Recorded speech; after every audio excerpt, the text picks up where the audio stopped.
Subscribe to our channel, press the bell icon and never miss an update from Latestly. Hindustan को मैं समझता हूं जैसे हमारे घरों में परिवार है, हिंदुस्तान भी एक परिवार है। और जो माँ होती है वो क्या सोचती है? हमेशा सबसे जो कमजोर बच्चा होता है ना, हमेशा उसके बारे में सोचती है। और अगर कोई कमी रह गई हो, क्योंकि जो अपने आप में ठीक ठाक है, आत्मनिर्भर है बच्चा, उसको तो आप छोड़ देते हैं कि आप आत्मनिर्भर रहो। हम उन लोगों की मदद करेंगे जो आत्मनिर्भर नहीं हैं। इस बजट में आपने देखा कोई मदद दी उनको आपने? ये बड़े दुख की बात है। और आप बात कर रहे हो अमृतकाल। अमृतकाल, मैं तो 2014 से अब तक राहु काल देख रहा हूं। कौन से अमृतकाल की बात कर रहे हो आप? बस अब देखिए ना, ये कौन सा आप अमृतकाल की बात कर रहे हो? ये तो राहु, देखिए ना। और फिर असलियत क्या है? आप फिर यहां पे मैंने कल प्रधानमंत्री को मैं बड़ा अचंभा रहा कि उन्होंने टुकड़े टुकड़े लोगों की बात की।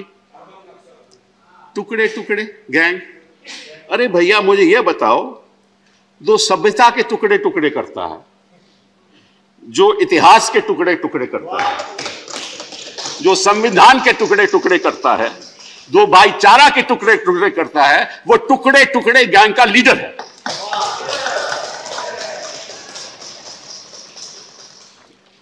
तीसरी बात, आपने ये जो पेट्रोल पे जो अपनी एक्साइज ड्यूटी लगा रखी है इतने सालों में, और आज भी लागू हुआ है, डीजल पे एक्साइज ड्यूटी लगा रखी है।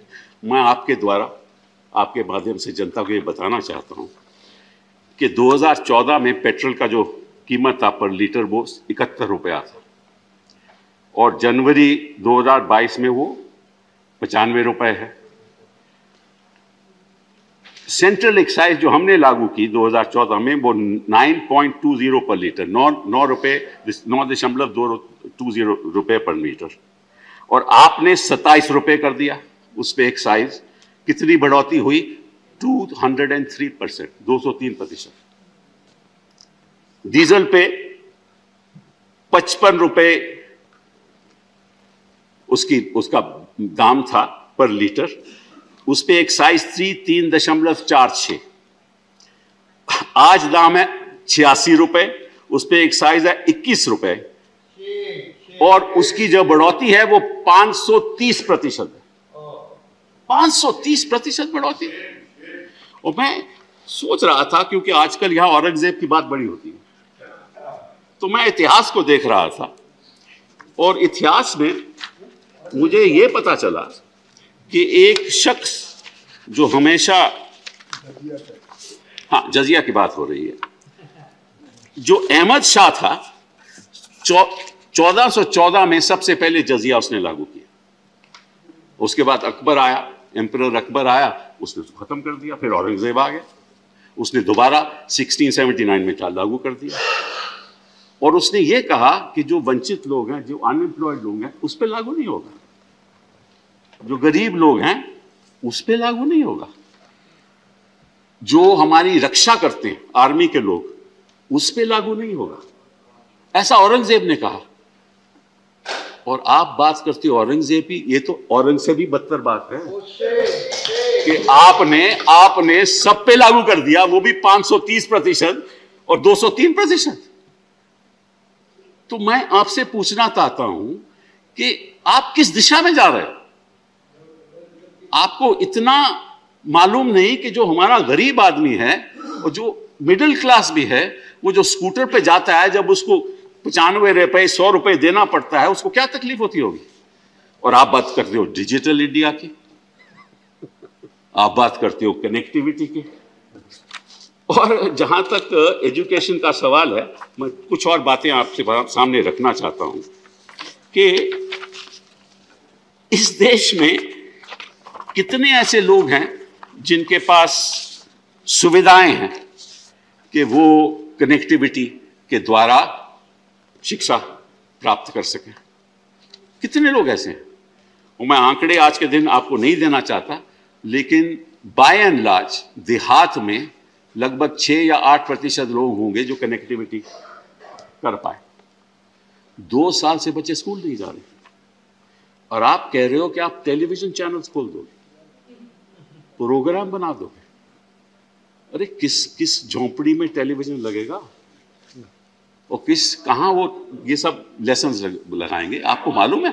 आपका पहले तो मैं वित्त मंत्री जी आपसे कहूंगा कि मेरी एक गुजारिश है, आपकी पार्टी कहें कि आपको जरा एक इलेक्शन लड़वा दें, फिर आपको पता चलेगा जमीनी हालात क्या है हिंदुस्तान के। और जहां तक मनरेगा सवाल है, आपने उसका देखिए 73,000 करोड़ कर दिया मनरेगा का आपके एलोकेशन। 1,10,000 करोड़ था, उसका 73,000 करोड़ कर दिया और उसमें आपने लगभग 13,000 करोड़ अभी प्रदेशों को देना है, तो एक्चुअल एलोकेशन केवल 60,000 करोड़।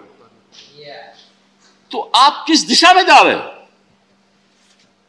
फिर रही स्वास्थ्य की बात, क्योंकि वही बहुत, जब तक बच्चे का एजुकेशन सही नहीं होगी, स्वास्थ्य सही नहीं होगा, तो हिंदुस्तान की जो संपत्ति है वो आप पैदा कर ही नहीं सकते।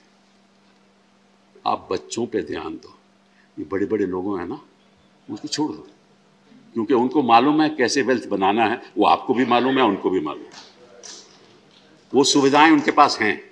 जिनके पास सुविधाएं नहीं हैं उनके बारे में सोचें।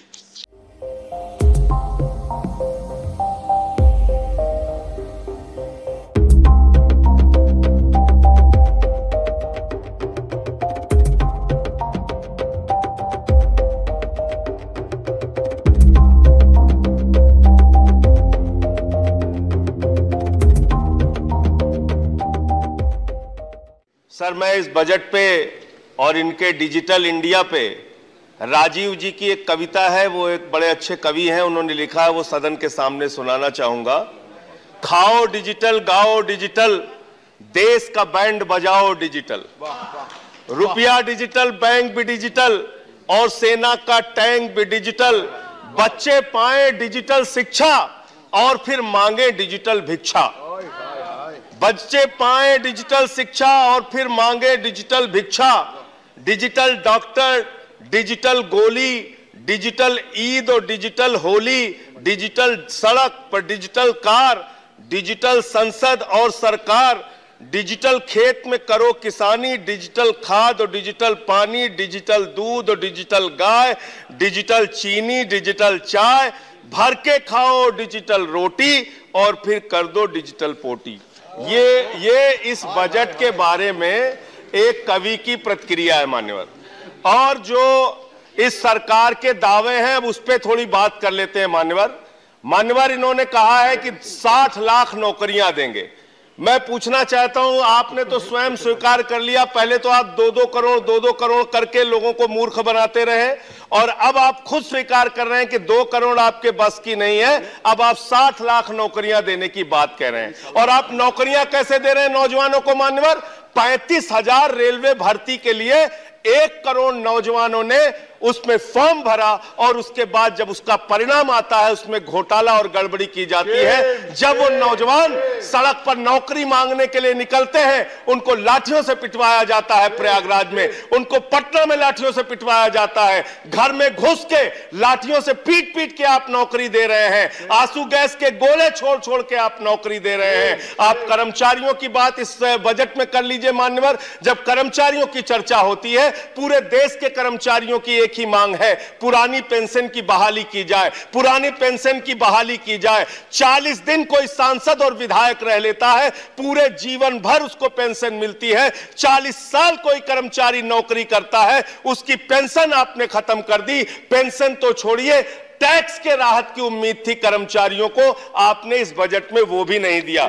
इसके साथ साथ मान्यवर आपने इस बजट में किया क्या है? 22 तक सबको घर देने की आपकी योजना थी, वो 22 तक घर देने की योजना भी पूरी तरीके से जमीन पर उतर के नहीं आई, वो भी फेल साबित हुई। जब आपसे पूछा जाता है सरकार की उपलब्धि क्या है, सरकार की आमदनी क्या है, आप सीना ठोक के कहते हैं अरे हमने तो आमदनी बढ़ा दी, देश का एयरपोर्ट बेच दिया। फिर आपसे पूछा जाता है कुछ आमदनी बढ़ी क्या सरकार की, कहते हैं हाँ हाँ बिल्कुल बढ़ा दी, Steel Authority of India Limited बेच दिया, कोल इंडिया बेच दिया, बीपीसीएल बेच दिया, LIC एलआईसी बेच दिया, बैंक बेच दिया, पोर्ट बेच दिया, सब कुछ बेचने का काम किया। ये आपका मेक इन इंडिया है, ये आपका डिजिटल इंडिया है। Under the present situation of the country, there is huge unemployment. बहुत ज़बरदस्त, ये सबसे बड़ा जो मुद्दा है हम सब के लिए और मेरी रियासत के लिए बहुत मुश्किल मुद्दा है कि हमारे पढ़े लिखे बच्चे और बच्चियां बिल्कुल कोई नौकरी नहीं है, बड़ी बड़ी तालीमें भी पाई हुई हैं मगर बिल्कुल बेकार बैठे हुए हैं and under going very great depression. एक तो ये है। दूसरा, आप देखें कीमतें बढ़ रही हैं, वो कुकिंग गैस हो, वो डीजल हो, वो पेट्रोल हो, और मुझे डर इस बात का है कि बहुत जल्दी एक बैरल की कीमत $100 हो जाएगी और फिर से जब ये इलेक्शन ख़त्म हो जाएंगे इनकी कीमत बढ़ती जाएगी और इसका असर हर कमोडिटी पे हो जाता है। और जो हम रियासतें, जो पहाड़ी रियासतें हैं जहाँ सब माल गाड़ी से जाता है, उनकी कीमत बढ़ जाती है और गुर्बत बढ़ जाती है और लोग बाग बहुत मुश्किल से वो चीज़ें ले सकते हैं। ये हालत बन गई है। मैं हुकूमत से गुजारिश करूंगा कि मेहरबानी करके इस पे जो टैक्सेस हैं उसको कम किया जाए कि गरीबी बचाई जाए, क्योंकि नहीं तो गरीब जो है वो मिट रहा है और अमीर बहुत अमीर हो रहा है। हमारा देखें कि गवर्नमेंट एक्सपेंडिचर जो है it has increase by only 1.7 lakh crore from 37.7 lakh crore in 2021-22 to 39,045 lakh crores in 2022-23.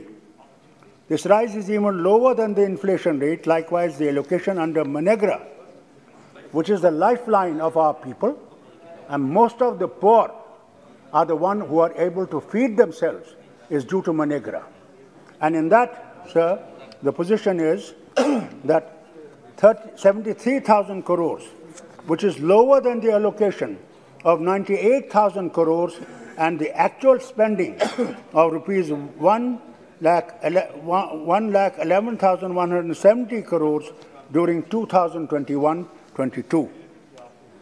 Sir, the progress on works taken up by the Government of India, whether on roads, tunnels or power projects, उसमें हालत ये है कि सारे उनके जो एम्प्लॉयमेंट है, यानी लोअर से लोअर एम्प्लॉय भी ये बाहर की रियासतों से ला रहे हैं। आज हालत ये है कि किश्तवाड़ में जहाँ पावर प्रोजेक्ट बन रहा है, आज 4 हफ्तों से वहाँ पे जो औरत है डीडीजी की चेयरमैन और लोग वहाँ बाहर बर्फ़ में और बारिश में बैठे हुए हैं कि भाई ये लोकल लोग कहाँ जाएंगे, इनका क्या होगा। मेरे वक्त में भी जब पावर प्रोजेक्ट्स थे उनमें लोकल एम्प्लॉयमेंट थी और अगर आज देखें उन इलाकों की हालत, वो गरीबी से ऊपर उठ गए थे उन प्रोजेक्ट से। इसकी तरफ गवर्नमेंट ऑफ इंडिया को तवज्जो देनी पड़े चाहिए कि उसमें लोकल एम्प्लॉयमेंट जो है वो ज़रूर होनी चाहिए। Sir, farmers are the backbone of our nation and I am very grateful to the government कि इन्होंने वो 3 लॉ जो है वो रिपील किए। अगर के 700 से ज़्यादा लोग मर गए मगर रिपील किया, बहुत अच्छी बात है। मैं आगे भी इनसे गुजारिश करूंगा कि जब भी ये कोई लॉ बनाएं और अगर ऑपोजिशन इनसे कहती है कि साहब इसको सिलेक्ट कमेटी में भेजिए, इसको देखिए, तो उसकी तरफ तवज्जो दी जाए। हम लोग कोई आपके दुश्मन नहीं हैं, हम आपको बेहतरीन एडवाइस देंगे जिससे कि आपकी हुकूमत भी चल सकेगी और मुल्क भी तरक्की कर सकेगा।